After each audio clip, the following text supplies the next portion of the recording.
Welcome to Ratio in Review for the week of October 6th, 2014. Ratio in Review, of course, is the main podcast for the Ratio at Rutgers network of podcasts, the unofficial podcast of the Ratio Christi community at Rutgers University. You can find us on Facebook at Ratio at Rutgers. You can follow us on YouTube at Ratio at Rutgers. You can email us at ratioatrutgers@gmail.com. And you can find us on iTunes at Ratio at Rutgers and give us a star rating and review us. And if you forget that, just check the links if you're using YouTube. That works as well. I am neither called nor ordained, the unrevered, irreverent Reverend Matthew J. Therio. With me is my co-host with the Holy Ghost, the gregarious Gregory Matichek.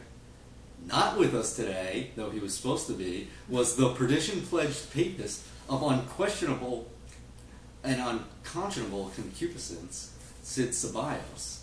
But in his place is the venerable vision of Mother Mary, Our Lady of Brunswick, Kristen Demnitz. Our topic for this week is divine foreknowledge. Yeah. So last 2 episodes ago, episode 3, this is episode 5, we did talk about free will, and that was also the meeting that we had. And this week, we have it again, although the subtopic of foreknowledge. Now, the last episode on free will, Sid Ceballos, that guy, decided to title the episode as Free Will to be Determined. Well, it's 2 weeks later, and we still don't know what it is. But we did talk about it. If there was one thing we could have foreknown, it was that. We wouldn't solve it. That we wouldn't solve This is true. I actually didn't talk about it too much. I left the meeting early. I had to get to work, unfortunately. Which means all of my notes for the show are just on my own musings, so whether they're relevant at all to what was discussed, I guess we'll see. Well, you did leave off after calling William Lane Craig's argument out. Yeah, you left. I used a little bit harsher language, but that was facetious, and I don't think people got that. You left everyone wondering exactly what you meant because you didn't get to explain your objection, and so no one really understood it who spoke up, at least. Right, and everyone was assuming that I was arguing against his articulation of the A theory and the B theory of time, presentism and eternalism, respectively, because the metaphysics of time and eternity are my great passion and philosophy at the moment. It's what I contemplate most these days. However, he was just explaining what those things were. He wasn't making any kind of judgment on it, so I wasn't criticizing that. He gave an excellent explanation. Yeah, but I did take issue with his view on knowledge. I don't think he had a very good understanding of what constitutes divine knowledge. And so the two different topics I really want to get into today are the nature of knowledge, and the nature of knowledge as a whole really impacts the kind of knowledge that God can have. That's part of physical theology, as it's called, or natural theology. And also, I do eventually want to get to the nature of time, because divine foreknowledge, you're taking apart that word, fore and knowledge, fore, beforehand, you're talking about time, what is time, knowledge. Well, let's answer that question right now. What is knowledge? I sent you a pretty interesting article on this, Greg.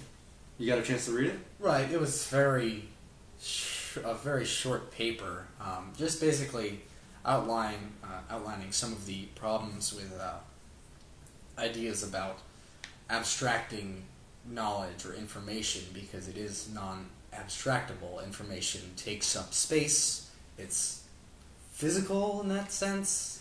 It doesn't have to be physical, but it does have to be, at minimum, binary. Physical as in the sense it's part of the physical world, and Absolutely. not metaphysical. Here's a silly question. With our glorified bodies, is there going to be a point where we run out of space in our brains to learn things through eternity?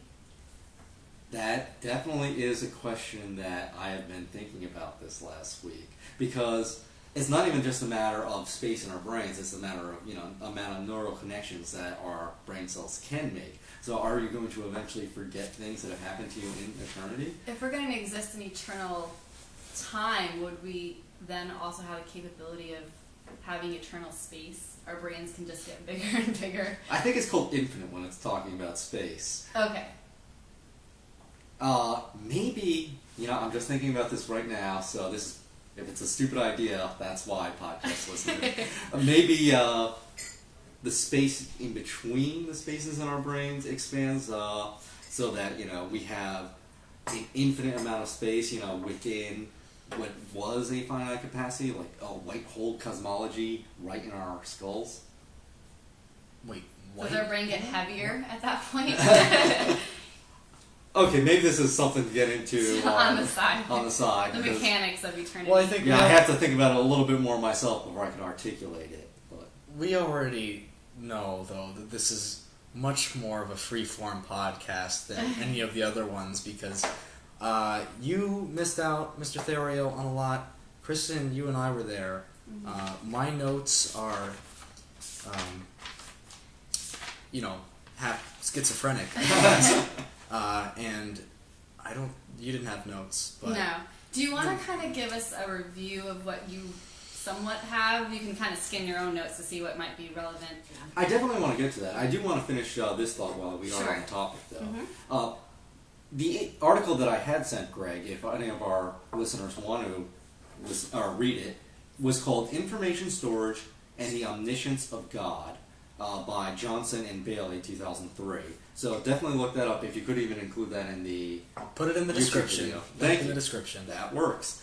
And two of the things that I had already read about that were related to this are holographic principle and the Bekenstein bound.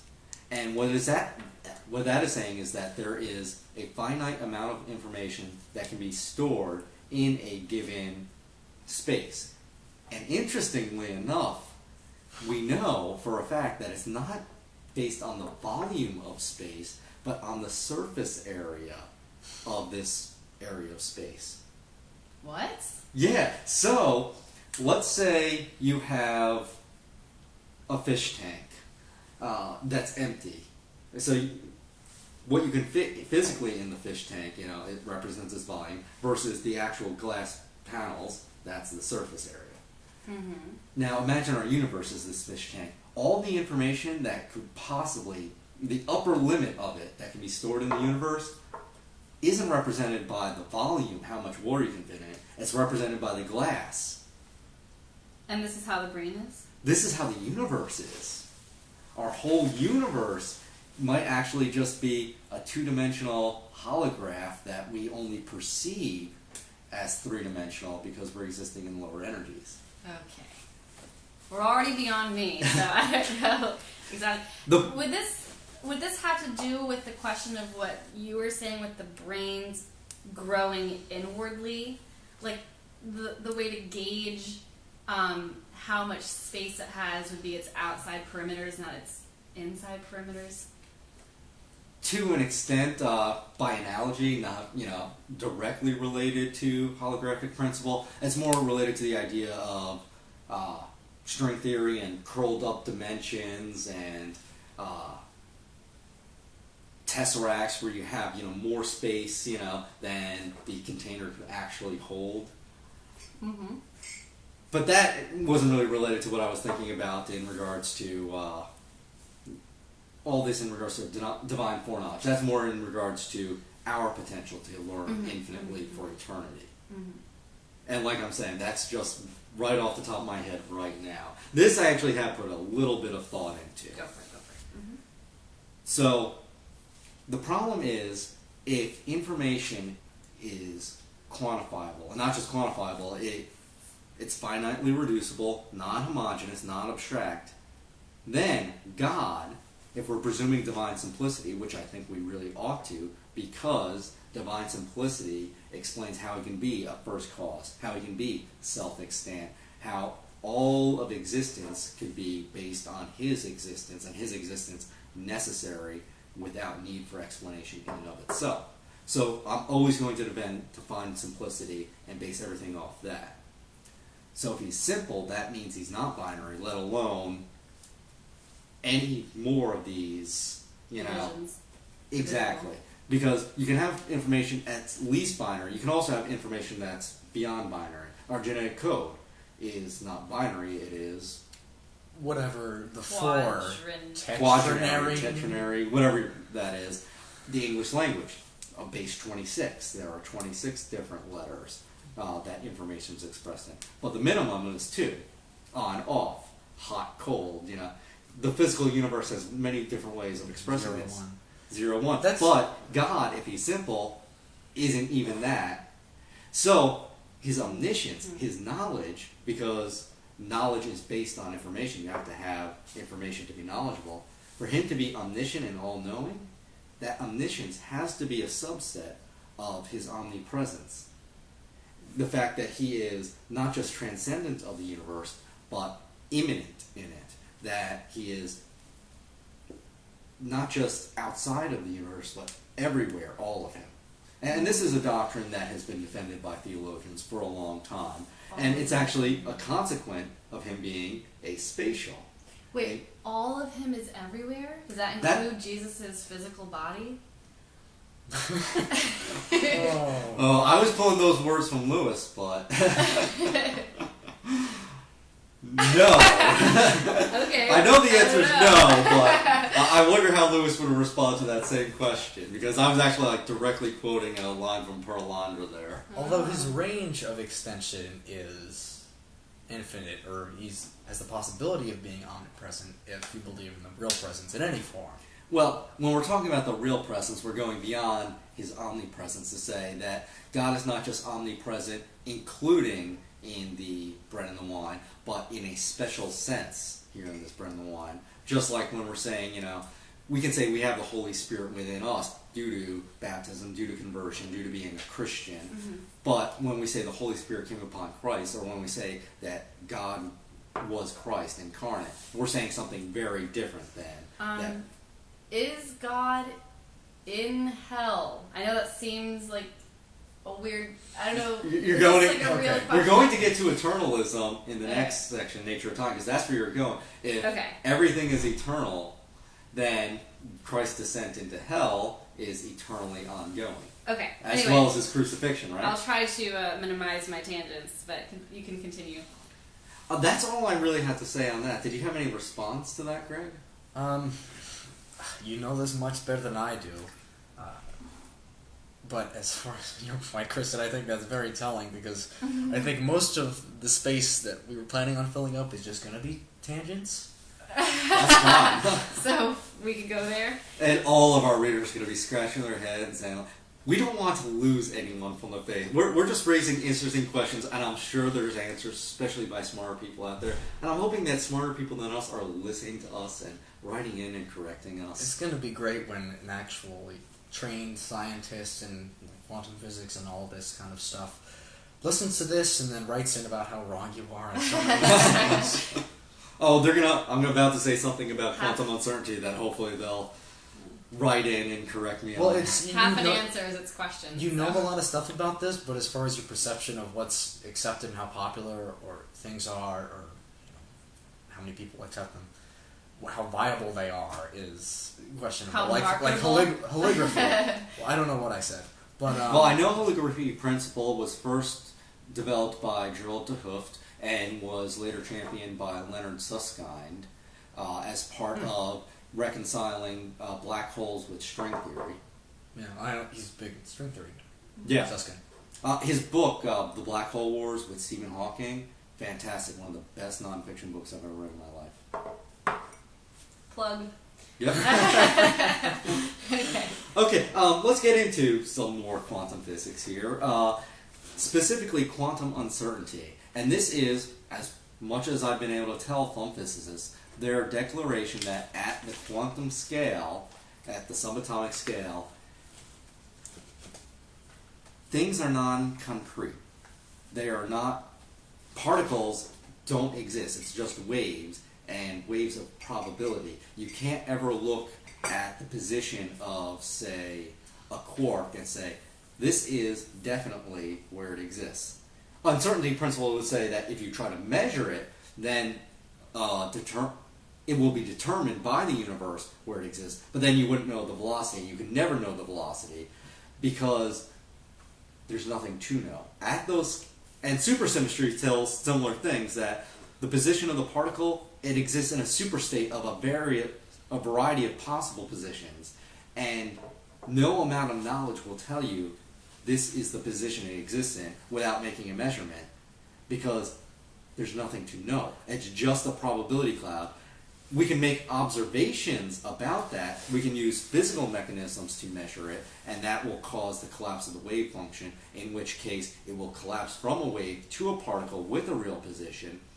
And now some scientists have interpretations of quantum mechanics that allow for consciousness to actually cause this collapse. Others say consciousness is not a factor. But either way, what is calling into the question is God's omniscience.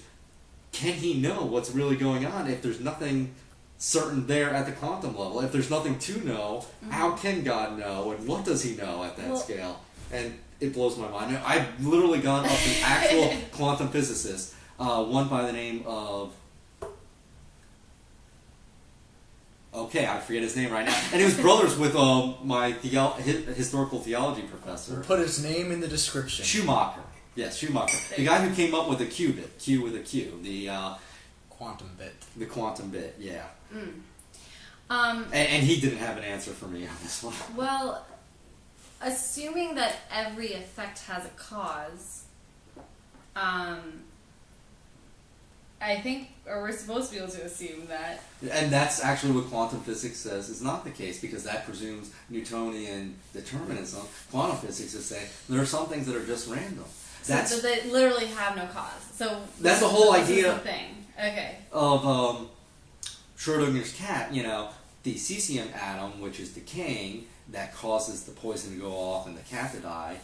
You know what the half-life of the cesium atom is, but that just tells you, in a given group of cesium particles, how likely it is that by this point in time, half of them will have decayed. With a single particle, you don't ever know when it's going to decay, you know, because there is no physical cause, presumably. It's literally random. Am I interpreting this right, Greg? It sounds pretty close. You know this better than I do. But and I should point this out. I think we pointed out before, because we talked about quantum physics before. It's very counterintuitive, but there are other theories against it, some deterministic, which say, well, we just can't know all the factors that it is determined, but we can't figure it out with what we have available now to do these measurements. But quantum theory is the leading theory, and it makes the most sense from what we can tell. Okay. Even if it is counterintuitive. Just to break this down, there's basically two possibilities, as far as I can think as a layman, if you will, for how God could have foreknowledge. Either he's already there and just has seen what has happened and doesn't have to have knowledge of how it happened. He just sees, this is what happened and let me tell you about it.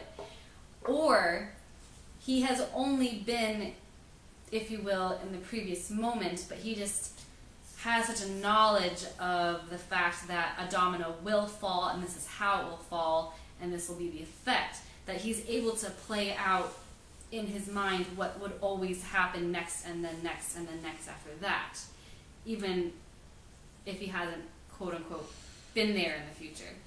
Because there's not a future yet. Because there isn't a future yet, but to be. It's sort of like, if everything does have a cause, and he knows all causes, then he would then also be able to know all effects. But that's problematic if there are things that genuinely don't have a cause. Well, right, but then there is the possibility that he's just already been there, if you will. Like, he's in the future, he doesn't have to know the causes. Well, now we're getting into the nature of time, and let's do that, actually. There are three main views on what time is. And the first one we'll talk about is also called the A-theory, but more popularly is called presentism. And this is the kind of time that our language normally implies. We have tensed language. We talk about things having happened, things that will happen, things that are happening, and we give this privileged position to the present, saying the present is what exists. The past, it happened, but it's destroyed. It's gone forever. The future doesn't exist yet. You know, it's just possibilities, probabilities, but there's nothing out there until we catch up with it. Until the present changes into the future hasn't happened, isn't. Mm-hmm. It is ontologically non-extant. And in this way, now can never be held. It's like a wave. Now is the only thing that is. Oh, never held. Okay, I thought you meant held propositionally. Like No, like it's the minute you say it's now, it's not anymore. exactly, it's destroyed. Mm-hmm. The next one, and I think this is the view of time that most people intuitively have. It's the view of time that I grew up thinking about. It's called the growing block view, and this says that the present exists. It agrees with presentism on that, and the privileged position of the present is real. Now really is happening right now. But it also says the past continues to have existed. And that's why it's called growing block. Presentism is sort of like clay that you mold in your hand. As soon as you change its shape, it's lost the previous shape. You can't get it back. And you can't tell by the shape that it's in your hand what future shapes you might mold it into. Now, the growing block, it's like Legos that you start piecing together, and the more and more you piece together, you have this new shape, but the whole old shape remains within it. So the present is never going away, or the present is just getting bigger. In a sense, yeah. Now really is happening, but in the past really has happened. The future hasn't happened yet. You know, that Lego set, as you're building it, unless you have the box, you don't know what shape you're going to build out of those Legos, but you know what shape you had built. The growing block you could also, I think, compare to, and I know this is usually used, popular for a lot of time theories, like video or film. As you're filming something, you're producing film of what you have filmed, but you haven't filmed everything yet. Okay, yes, I thought you were talking about the was not playback of going. film. Yeah. Because that is No, that's different. Yes. But this is like as if you were recording something, filming something. You're producing film, which then you have afterwards, but you're currently on a single slide or frame, and you haven't recorded the future yet. Yeah, that's a great example. If the present is always growing, is that to say that space is always growing in that way? Well, we do believe that space is always growing, and, well, not believe, we know it's growing and expanding at an accelerated rate, which we call inflation. Is that a direct correlation with time always increasing? Well, we do believe, well, not believe, we have mathematical models that say space and time are the same thing, that subsequently they're the same, and we can actually demonstrate this by using gravity to warp not just space but time itself. We call this time dilation. And it's actually evidence for the next view on the nature of time, the B theory, also known as eternalism. And this is very non-intuitive. Augustine was the first to kind of articulate this, but it wasn't really until the 20th century that it became much more popular due to findings in relativity and quantum physics and things like that. Yeah. One of the ones is a very famous thought experiment. The two brothers, twins in fact, one gets on a spacecraft going at near the speed of light. Bill Nye taught me about this a long time ago. And time is moving at a different speed for each, so the one brother ages while the other ages at a much slower rate, so that when he returns to Earth, these twins are decades apart in time. Another example is Alpha Centauri. There's a race of people living there that decide to make war on us, and they launch their ships at about the speed of light. And observers on Earth, might be able to say, "Oh, they'll arrive here in blank this many light years." 4, I think. Alpha Centauri. It's 4 light years away, I think. Yeah. Okay. Closest thing. Okay, there's two observers on Earth. I misspoke the thought experiment. They're walking in opposite directions, but both look up. But because they're moving at very slow relativistic speeds, and yet because it's so far away what they're looking at, one will say, "Oh, they're deliberating on whether to make war on us or not," and the other will say, in his observation, "Oh, they've already decided to make war on us, and they're en route right now." Obviously, you can't really see them at this exact instant of time. That's the thought experiment. So if you were to see them right now, but the right now is different for both those observers. Now is different based on how fast you're walking and what direction you're walking in. Mm-hmm. Where you are and how fast you're going determines the now for you. So if now is relative and the future is observable, your future is observable to someone else in a different relative now, then you have to presume that all events have happened and we only observe them at a different rate as happening now for us. And that's why I think the universe really is eternally existing. Like past, present, and future have all equal ontological status. There is no objective present. The present is just subjective for us. Mm-hmm. And the illusion of the present, the illusion of the passage of time, is just a result of our time worm containing different brain states, and the brain states in the past. Mm-hmm. Yeah. It kind of maybe is like saying this piece of clay is a pot, or it is a kettle, or it is, but there's different moments. But it's none of those things really. It's a lump of clay that's taking different shapes. Oh, okay. That in the future it is, crafted as a pot. In the past, it's not crafted at all. It's just a lump of clay, mm-hmm. and there is a time worm connecting these two objects that make it one and the same object. And eternally, it's always been those two things, mm-hmm. and that relationship has always held. Yeah. And I think theologically, there's good reasons to hold to this because once again, it promotes divine simplicity. If we presume that time is objective, first of all, we're denying the fact that we can scrunch time up with gravity and velocity and things like that we can physically measure time. But let's say, okay, there's another thing that's like time that God is moving through too. That means God is not self-extant. There's another thing in existence that he's relative to, that all of God's existence has been relative to time. Mm-hmm. As far as I'm understanding. And therefore, God is not simple. He is broken up into temporal parts. And God as he exists now is different than God as he existed in the past. Mm-hmm. And different than God as he'll exist in the future.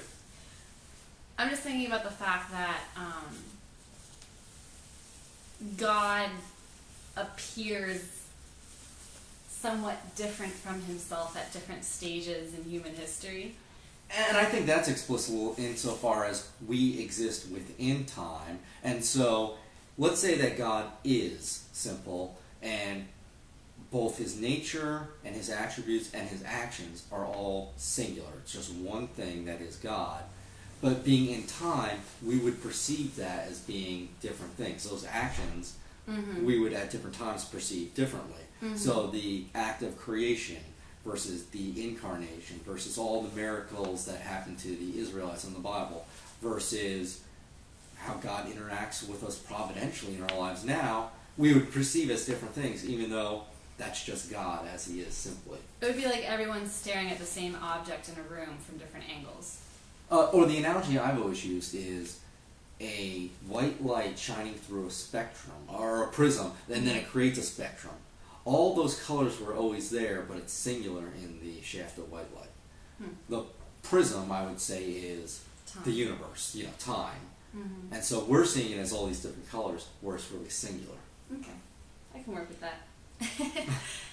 So those are just a few of my thoughts on the nature of time, the nature of knowledge, and how God, especially if we consider God, his divine simplicity as the core attribute of God by which all other attributes are explicable, how he can have foreknowledge. He is in an eternal relationship to the universe. He is transcendent of it and immanent to it eternally. And so he always knows eternally everything that has happened or will happen or is happening, quote unquote, now. Mm-hmm. So, any other thoughts or anything from the meeting that I missed? Is this a way of avoiding the problem of God not knowing things through the wave cloud? That is a problem that I don't have a solution to at all. I have no answer. Please, someone answer this. Well, I kind of like what I said earlier. If God is at every moment, he doesn't have to know how. He just knows what is. I was about to say maybe you're true. I don't even know how to respond to that because I don't know. I really don't. It's weird that, especially if the consciousness theories in regards to quantum physics are true, that human consciousness can be the observation that collapses the wave function. That God's consciousness wouldn't, but ours would. That ours would have this more privileged position. And I was watching a video on YouTube in preparation for this, in which they're arguing against both realism and materialism to argue for idealism, saying that God doesn't know anything that happens in the physical universe because the physical universe is really this idea that happens in our collective consciousness. And the only thing that God had created at all was human minds, and human minds are creating everything else in the world. And so God doesn't know anything that humans don't see or touch or that hear. we're all cameras that he has planted. We're cameras, but the cameras are creating the video. They're creating the footage. That none of it's real. Our observation creates the universe, and all he created was the instrument that perceives it. I do not think that is correct. I'm not. They Well, had a better understanding of the physics than I did, though. You would have to explain how we're all seeing the same things all the time. Exactly. If the universe based on my mind and you're all in on my mind, it's kind of how Inception that I works. have considered. And whose mind is it? Yeah, actually, no, I thought about this while watching Inception. It's like, how is everyone in on this other person's mind and its creation of itself? But anyways, I don't know. I'm really looking for the new Nolan movie. What's it called? Interstellar. And that I'm sure is going to get into relativistic physics, and that's my excuse for bringing it up on this podcast now. Would getting into the question of if a decision is based on nothing, is it a decision? Is that something that's sort of along the same topic that we're talking about? I think that's kind of getting back into last week's topic a little bit more. If you want to bring it up, now's the time for tangents. I'm done saying what I had to say, obviously. So I don't know what you guys already covered, but I just know that at Ratio Christi, a few of us, pretty much after the meeting was over, started talking about this and kind of freaking out over it. Like, a decision is either based on something or nothing. I mean, this is something that was covered, but... Are you talking about human decision or divine decision? Well, I guess you could kind of apply it to both. Which were you thinking originally? We were thinking human. Oh, okay. Because I'm more worried about the question, if God is making decisions, what's he making decisions based on? Yeah. That was a question that was raised at the meeting. I forget exactly how it was phrased. And that's why things like personhood and volition are the attributes I'm most likely to just say are anthropomorphizing of God and not the core part of his nature, more illusory, and these other attributes I consider more fundamental, such as omniscience, transcendence, immanence, omnipresence, and especially simplicity. That those are his traits of personhood, or no, more fundamental. And personhood is what I would say. Subset or something. Personhood and volition, I would say, are anthropomorphizing to an extent. Okay. I do believe in a personal God, absolutely, but I believe he is primarily personal in the person of Jesus Christ in his incarnation. That is how he most relates to the human experience, by becoming human. Mm-hmm. So I asked this pre-recording. What's your answer to the question, has God ever made a decision? No. that I think is what I was just saying in that whole tangent. God if he made a decision ever, it's one decision, and it's who he is. His decision, his choice, is inseparable from his nature, his being, his reason for that decision. The why as to why he made his decision is the same as the decision itself. They're all one and the same, and the result of that decision is all of history and all of providence. Would you say to ask the question, does God have free will, is that also anthropomorphizing him? Yeah, free will, volition. All of the above. Yeah. I'd rather preserve God's omnibenevolence than give him libertarian free will. It's very interesting. So. Of course, some philosophers would ask, can he be good if he didn't choose to be good? Yeah, or can he love having not... I mean, this is always the answer to free will, or free will's answer to... And it's actually why I translate the Greek word agape in the translation that Greg and I are working on, when we do get to verses with agape, as beneficence or benevolence. Because I think love does presume a lot of that choosing to love and the act of loving and a lot of the emotionality and the chemicals and hormones that go on the human brain when you're loving someone. And I think God's love is a little bit different than that. It's definitely an outpouring of who he is without reducing who he is. So in that way, it's a lot like sacrificial human love. Very much parental love. But there are different types of love. There's so many different things we mean in English when we use the word love. Right. So. Well, even agape, what did the Greeks mean by that? I mean, sure, it was a very precise language, ancient Greek, but did the concept even exist then? Because concepts of love, since the medieval period, have been different. You know that. Really, we can define agape mostly in contrast to the other three loves, eros, storge, and phileo, or philia. But is Lewis's interpretation of those true to what the ancient Greek concepts of them were? So far as I can tell, especially eros does seem to be romantic love or erotic love or lust or all those various conjoined concepts, and it's very distinct from something like philia, which is brotherly love or family love or liking someone or... I mean, philia is actually used as the love between the Father and the Son and the Trinity in some parts of the New Testament. It is a strong love. I think we discount it too much as mere friendship these days, camaraderie. Or maybe we discount friendship and camaraderie too much. Oh, I think that the friendship love is underrated in a lot of ways. Yeah. Thus the dissatisfaction many find in it, I would say. So... apparently, God the Father put Jesus in the friend zone. Oh, now we're gonna get emails coming in. Yeah. Complaints. If only we would. Would the topic of information having to be inside space be something worth talking about? Because this is something we sort of started talking about earlier. Right, and I think it's reconcilable if God is everywhere in space all the time, too. And that's what we say in saying that he is omnipresent or immanent in the universe. So I don't think that's a difficult problem to reconcile, but I do think you have to reconcile it in that particular way. Oh, I just started going so many places in my mind. Like the question of, can God create something else? But he would already have done it if it's... What do you mean create something else? Like, say God decides to create another universe. And he very well might have. You know, Lewis himself brought up the possibility of multiple natures, multiple universes, before multiverse theory was even popular among physicists. In a way, it would make God bigger all of a sudden, since now he has more space to exist in. Well, there is good reason to believe from things like WMAP, of the cosmic background microwave radiation, which suggests that there is no curvature to the visible universe.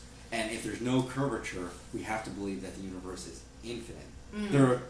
There's the possibility of positive curvature in which the universe would be closed, like a sphere, and that would be finite, or a negative curvature, which would create somehow a saddle-shaped universe. I never really understood why they always call it saddle-shaped. It's weird. But if it's flat, like we've observed it to be, we really have reason to think that the universe is spatially infinite, even though we know it is temporally, in the past, finite. We know the universe... Like we're just behind on tracking it, in a way? What do you mean behind on tracking it? Like, if we're seeing it as finite, it's because we just haven't gotten the latest information. No, and we'll never get that information because the universe is expanding faster than the speed of light. So the light cone that we have of the observable universe, which I believe is 87 billion light years in diameter, we'll never see what is going on past that observable point. But it's expanding, but it's already as big as it can be. it's infinitely big and expanding at the same time, which might be how we reconcile space in our brains to make all those neurological connections. I guess so. It's all solved now. Yep. Or maybe the new creation is just vastly different than this present creation. Mm-hmm. Mm-hmm. Greg, any thoughts, anything from the meeting? We've already got a lot longer than I thought we would on this one, and the conversation was less tangential than I was anticipating too. Yay. Let me see if we have anything. I think we're good. Okay. Well then, Greg. thank you for listening, and if you've understood everything and followed it all, just email your address and name, and your medal will be in the mail shortly. have a great week, everyone. Bye.